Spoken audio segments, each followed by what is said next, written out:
¿Por qué pienso como pienso? Es algo que me vuelve loco y espero que a vos también. Es natural que creamos que nuestra concepción del mundo es la correcta y si bien vamos evolucionando en nuestro pensamiento y alejándonos de lo que las generaciones anteriores consideraron como cierto, tarde o temprano empezamos a formar una base, una tendencia.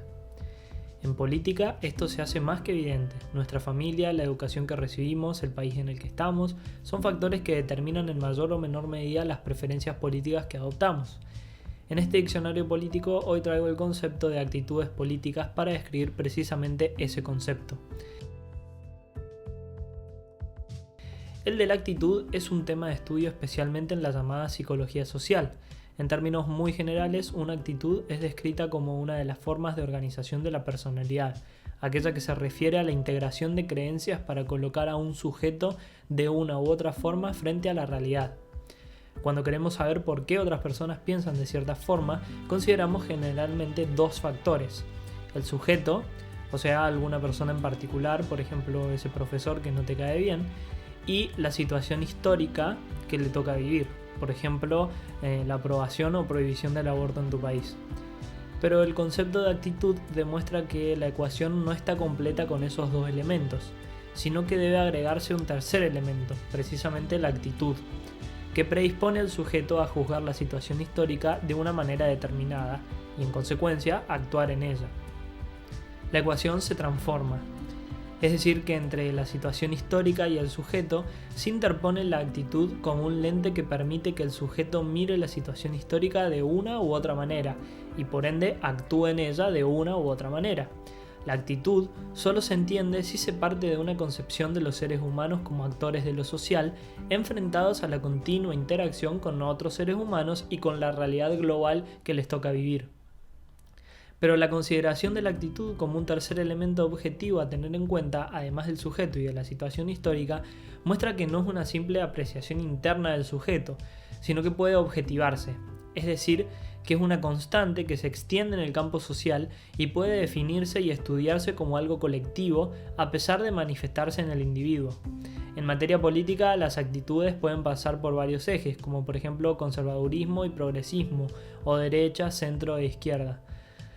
Una de las principales críticas a los estudios sobre la actitud política se dirige precisamente a ese intento de establecer parámetros objetivos para determinar las tendencias de los individuos.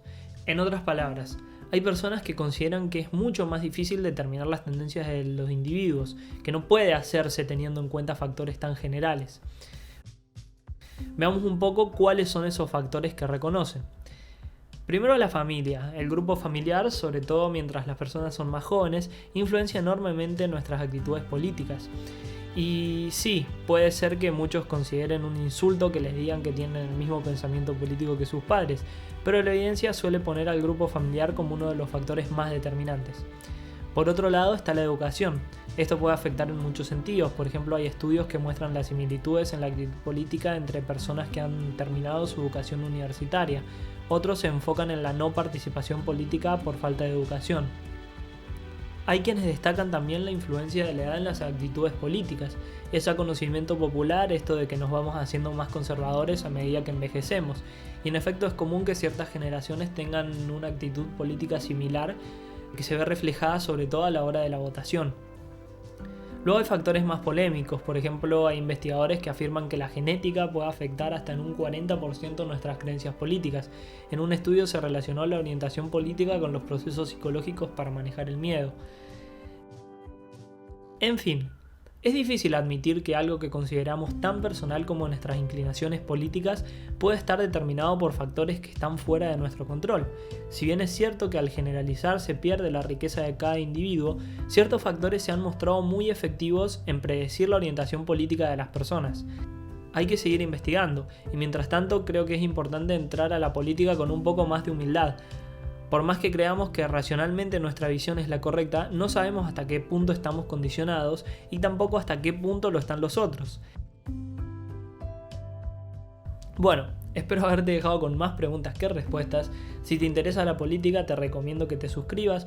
Subo videos todas las semanas y si te gustó el video, compartilo. Un abrazo virtual.